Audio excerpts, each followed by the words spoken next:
மறைவதும் இல்லை. கர்த்தரே உனக்கு நித்திய வெளிச்சமாய் இருப்பார். உன் துக்க நாட்கள் முடிந்து போகும். ஏசாயா 60:20. நாம் இந்த உலகத்தில் வாழ வேண்டுமானால் வெளிச்சம் முக்கியம். தேவன் உலகத்தை படைக்கும் போது முதலாவதாக வெளிச்சத்தை படைத்தார். தேவன் வெளிச்சம் உண்டாக கடவது என்றால் வெளிச்சம் உண்டானது. அது நல்லது என்று கண்டார். ஆம், வெளிச்சம் நல்லது. இந்த வெளிச்சத்தை பற்றி நாம் தியானித்தால் நமக்குள் 2 கேள்விகள் வரும். முதலாவதாக, நாம் வெளிச்சமாய் இருக்கிறோமா? இரண்டாவதாக, நாம் வெளிச்சத்தில் வாழ்கிறோமா? எந்த வெளிச்சத்தில் வாழ்கிறோம் என்று. நாம் வெளிச்சமாய் இருப்பதற்கும் வெளிச்சத்தில் வாழ்வதற்கும் வித்தியாசம் இருக்கிறது. வெளிச்சத்தில் வாழ்ந்தால் அது மாயை. அது நம்மை ஏமாற்றிவிடும், மறைந்துவிடும்.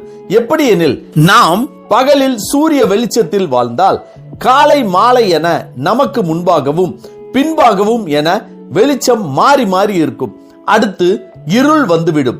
அதேபோல் மின்சார வெளிச்சத்தில் வாழ்ந்தோம் என்றால் அது முன்பாக பின்பாக பக்கவாட்டில் என தற்காலிகமாகத்தான் அமையும். இந்த வெளிச்சம் பிரகாசமாக இருக்கும். நாம் வெளிச்சமாக இருக்க மாட்டோம்.